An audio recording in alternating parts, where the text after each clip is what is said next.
Zaman dahulu, di sebuah desa di daerah Jawa Tengah, hidup seorang pemuda bernama Jaka Tarub. Ia tinggal bersama ibunya yang biasa dipanggil Mbok Rondo. Ayahnya sudah lama meninggal. Sehari-hari, Jaka Tarub dan Mbok Rondo bertani padi di sawah. Pada suatu malam, di tengah tidurnya yang lelap, Jaka Tarub bermimpi mendapat istri seorang bidadari dan cantik jelita dari kayangan. Begitu terbangun dari tidur,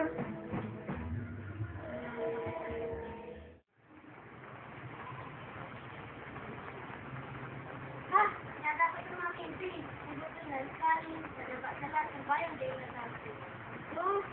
Aku tidak bisa tidur lagi. Sebaiknya aku keluar sajalah. Bidang-bidang itu indah sekali.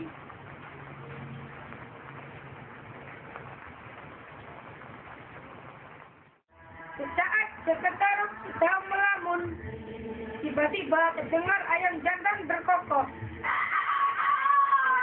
menandakan hari sudah pagi. Ibu Jaka Tarub terbangun dari tidurnya. Mana Jaka Tarub ya?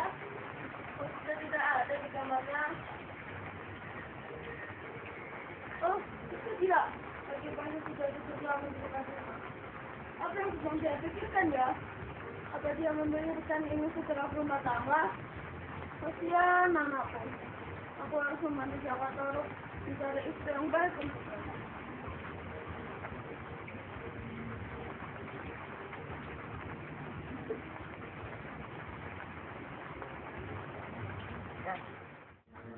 Siang hari, ketika Mbok Rondo sedang bertani padi di sawah, tiba-tiba datang Parano pemilik sawah sebelah menghampirinya.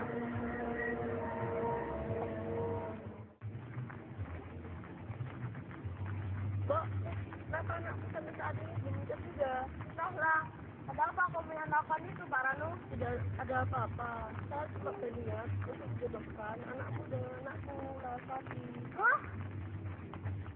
Mendengar Pak Rano yang bermulut diutarakan, ia sangat tenang. Larasati adalah seorang gadis para cantik dan tutur katanya lemah lembut. Ia yakin kalau Jaka Tarub mau menjadikan Larasati sebagai istrinya.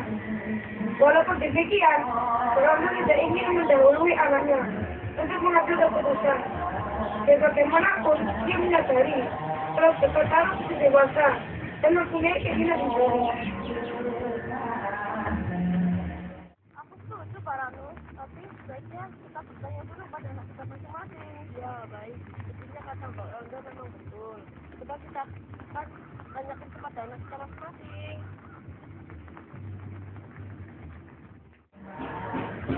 Dari berganti hari, Rondo belum juga menemukan waktu yang tepat untuk membicarakan rencana percobaan Jaka Tarub dan Larasati. Ia takut Jaka Tarub tersinggung. Mungkin juga Jaka Tarub telah memiliki calon istri yang belum diperkenalkan padanya. Lama-kelamaan, Rondo lupa akan niatnya semula. Jaka Tarub adalah seorang pemuda yang sangat senang berburu. Ia juga seorang pemburu yang andal. Keahliannya itu diperoleh dari mendiam esnya. Pagi itu, Jaka Tarub telah bersiap-siap berburu ke hutan. Aku pergi berburu dulu ya. Hati-hati ya, nak. Semoga Jaka Tarub membawa seekor bendangan besar yang bisa dipakai untuk makan beberapa hari ke depan. Aku mau sekali dulu. Tak lama kemudian, di tengah hutan, Jaka Tarub berhasil memanah seekor mendongan. Dia benar, namun sayang, ketika Jaka Tarub sedang berjalan pulang untuk membawa hasil buruannya, tiba-tiba ada seekor harimau menyerangnya dan membawa mendongan itu pergi. Jaka Tarub tersentuh lemah.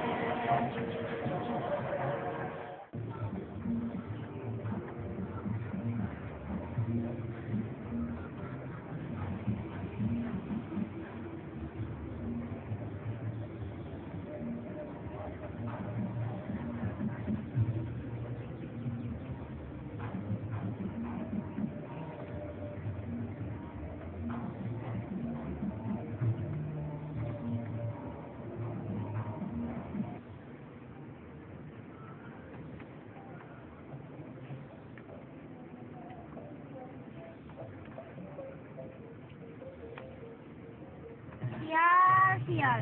Baru kali ini aku mengalami nasib sial ini. Hewan buruan sudah di tangan, malah dimangsa binatang buas. Tanda apa ini? Ah, aku tidak boleh berpikiran yang tidak-tidak. Sebaiknya aku lanjutkan perjalananku.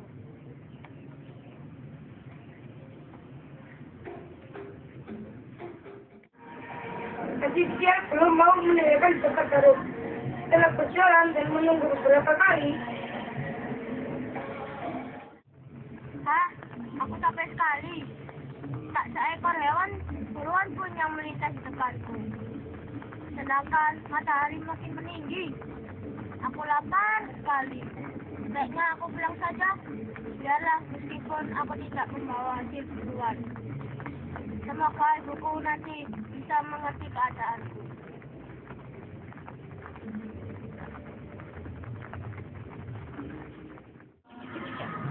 ketika Cekataruk mulai memasuki desanya, Ada apa ya? Kenapa banyak orang yang jalannya dengan sangat tergesa-gesa? Dan mereka memandangku dengan pandangan aneh. Tidak usah aku pikirin. Aku sudah lapar sekali. Aku ingin cepat sampai di rumah. Cekataruk tertegun memandang rumahnya yang sudah nampak dari jauh. Nah, tuh, banyak orang berkerumunan di depan rumahku. Dan orang-orang tergesa-gesa menuju rumahku. Ada apa ya? Cekataruk mulai tidak enak hati. Dia segera berlari menuju rumahnya. Ibu! Ibu!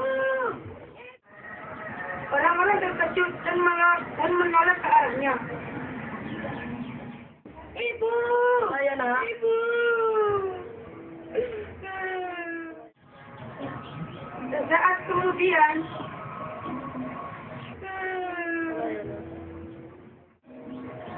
maka Cekataruk langsung tertutup pada seluruh tubuh yang terputus kabut di atas depan di ruang tengah. Beberapa detik kemudian, Cekataruk menyadari kalau ibunya telah meninggal. Cekataruk tak sanggup menahan air mata. Inilah bukti atas dasar buruk yang dirasakan sejak pagi. Pikirnya, Cekataruk sanggup membuat apa-apa. Ia hanya termenung memandang wajah ibunya. Cerita Pak Lalu bahwa istrinya yang menemukan bahwa telah meninggal dunia. Dalam tidurnya tadi pagi, tak dihiraukannya. Ia merenungi nasibnya yang kini sepadang kara. Cekataruk juga menyesal belum memenuhi keinginan ibunya melihat dia berumah tangga dan meminang cucu. Tapi semua tinggal kenangan. Ini ibunya telah beristirahat dengan tenang. Meninggal ibunya, Cekataruk mengisi hari-harinya dengan berguru. Dengan berguru, Cekataruk bisa melupakan kesedihannya. Di suatu pagi, Cekataruk telah bersiap-siap berburu. Dengan santai, ia berjalan menuju hutan Wanawasa. Karena hari masih pagi, ketika sampai di hutan pun Cekataruk menunggu hewan buruan lewat di depannya. Tak terasa hari sudah siang. Tak lama kemudian,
mendak-mendak, Sekretaris mengarahkan kakinya menuju danau Payawani.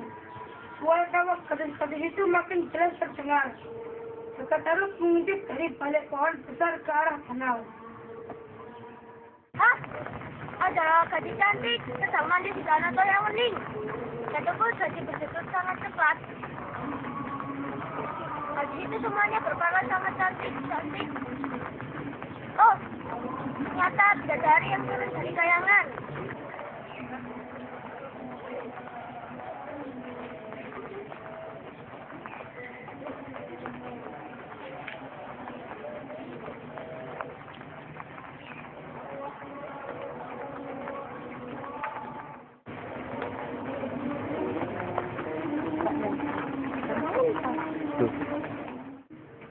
Para bidadari itu keluar dari danau dan mengenakan pakaian mereka masing-masing.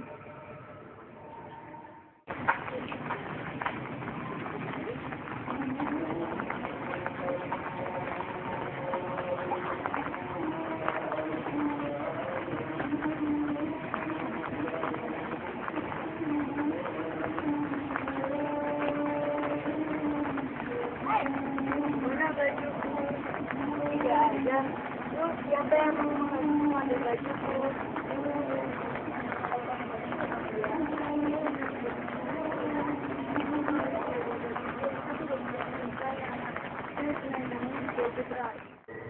Karena Nawang Wulan tidak menemukan bajunya, ia segera masuk kembali ke danau Payawani.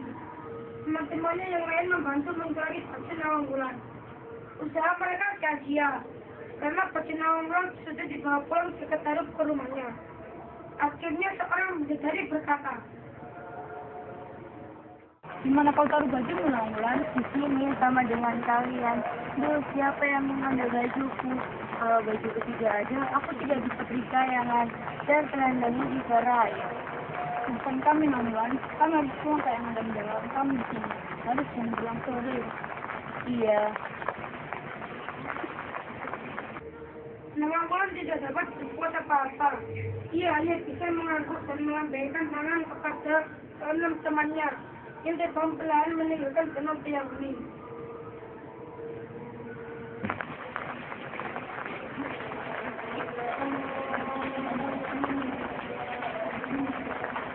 Mungkin memang nasibku untuk menjadi penulis. Aku harus gimana aja, Pak? Atau aku harus berendam di danau ini selamanya? Nawang Wulan merasa putus asa dan tiba-tiba berucap, Barang siapa yang bisa memberi pakaian akan kujadikan sebagai ia. Apabila ia laki-laki, akan kujadikan suamiku. Sekretaris yang dari tadi memperhatikan gerak-gerik Nawang Wulan dari balik pohon, terus senyum senang. Sang bidadari yang bajunya aku curi pasti akan bersedia menjadi istriku. Sekretaris keluar dari persembunyiannya dan berjalan ke arah danau. Ia membawa baju mendiang ibunya yang diambil ketika pulang tadi. Sekretaris segera meletakkan baju yang dibawanya di atas sebuah batu dan seraya berkata,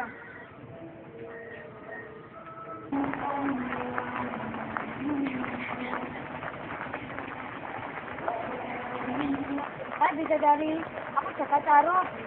Aku membawakan pakaian yang kau butuhkan.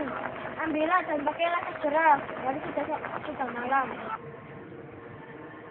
Sekretaris meninggalkan Nawang Wulan dan menunggu di balik pohon besar tempatnya bersembunyi. Tak lama kemudian, Nawang Wulan datang menemuinya. Aku Nawang Wulan, aku bidadari yang tidak bisa terbang. Karena dari aku jadi sumpah, aku bersedia menjadi suami. Terima kasih Nawang Wulan. Baiklah. Ini berganti hari dan berganti bulan. Setelah taruh rumah tangga Sekretaris Nawang Wulan dikaruniai seorang putri yang diberi nama Nawangsi. Tak seorang penduduk desa yang mencurigai siapa sebenarnya Nawang Wulan. Sekretaris mengakui istrinya itu sebagai gadis yang berasal dari sebuah desa yang jauh dari kampungnya. Tidak menikah dengan Nawang Wulan, Sekretaris merasa sangat bahagia. Namun, ada satu hal yang menakut pikirannya selama ini.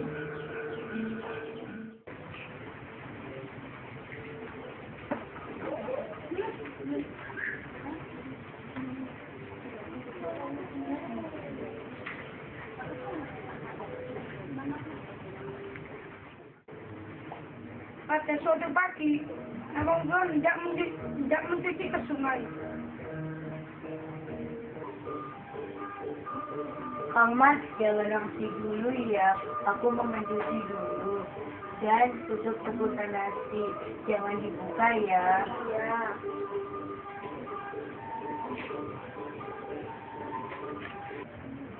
Ketika sedang masih bermain dengan Nawangsi yang saat itu berumur 1 tahun, Jakarta teringat akan nasi yang sedang dimasak istrinya. Oh iya, tadi masak nasi. Kayaknya sudah lama masak nasinya. Tunggu sebentar ya, Nak. Bapak lihat dulu nasinya sudah matang belum.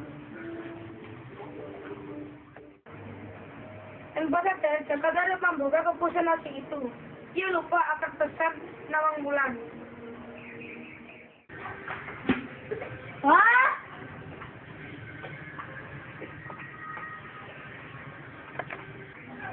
Hah?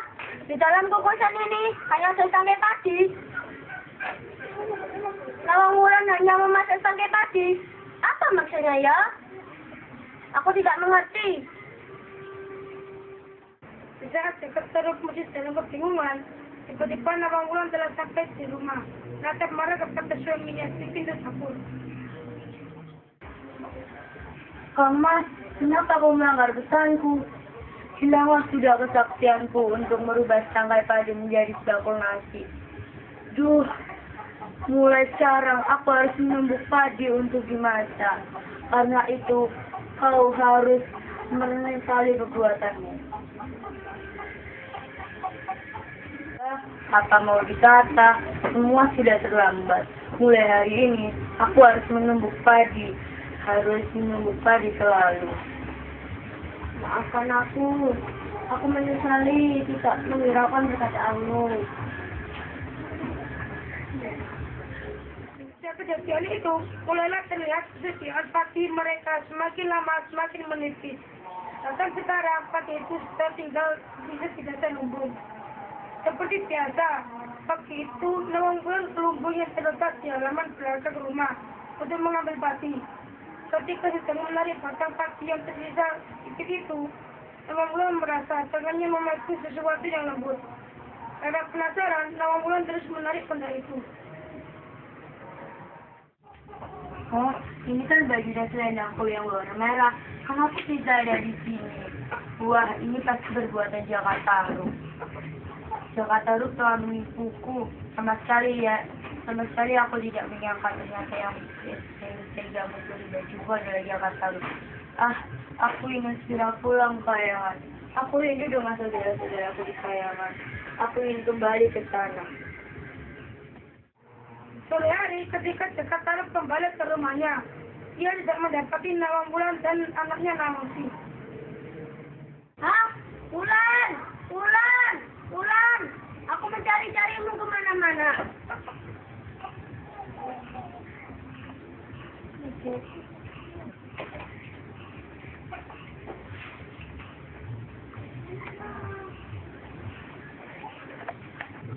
Wulan!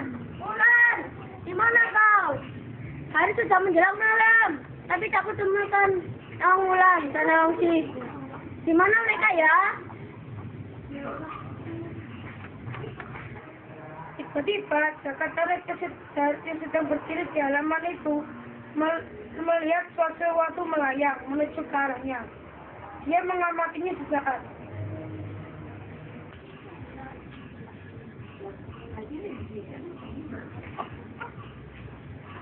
Hah?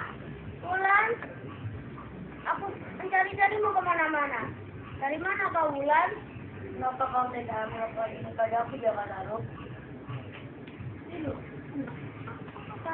Kau memakai baju bidadari.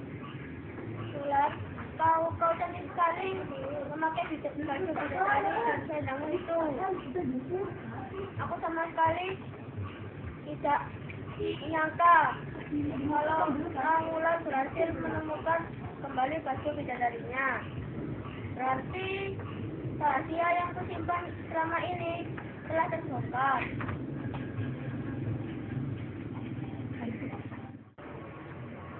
Hanya itu kata-kata yang sanggup diucapkan Jaka Tarub. Nawang Wulan dapat merasakan betapa Jaka Tarub tidak percaya di hadapannya. Sekarang kau harus menanggung kita Jaka Tarub. Aku akan kembali ke kayangan karena sebelumnya aku adalah seorang bidadari. Tempatku bukan di sini.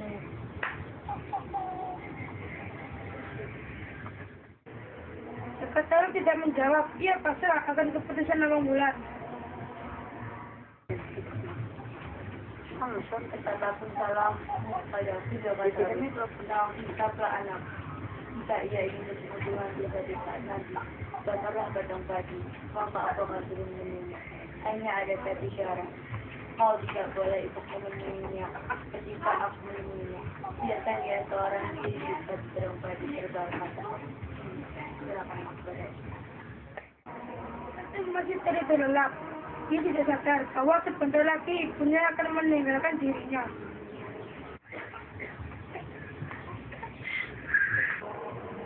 Jaka Tarub hanya bisa menahan kesedihannya dengan sangat. Dia ingin terlihat tegar. Setelah Jaka Tarub menyatakan kesanggupannya kalau tidak bertemu lagi dengan Nawang Wulan, dan bidadari pun terbang meninggalkan dirinya sedang mati. Jaka Tarub hanya sanggup menatap kepergian Nawang Wulan dan mendekat Nawangsi. Sebuah kesalahannya yang tidak termaafkan. Tiada hal lain yang dapat dilakukannya saat ini selain merawat Nawangsi seperti pesan Nawang Wulan. Demikian cerita legenda Jaka Tarub.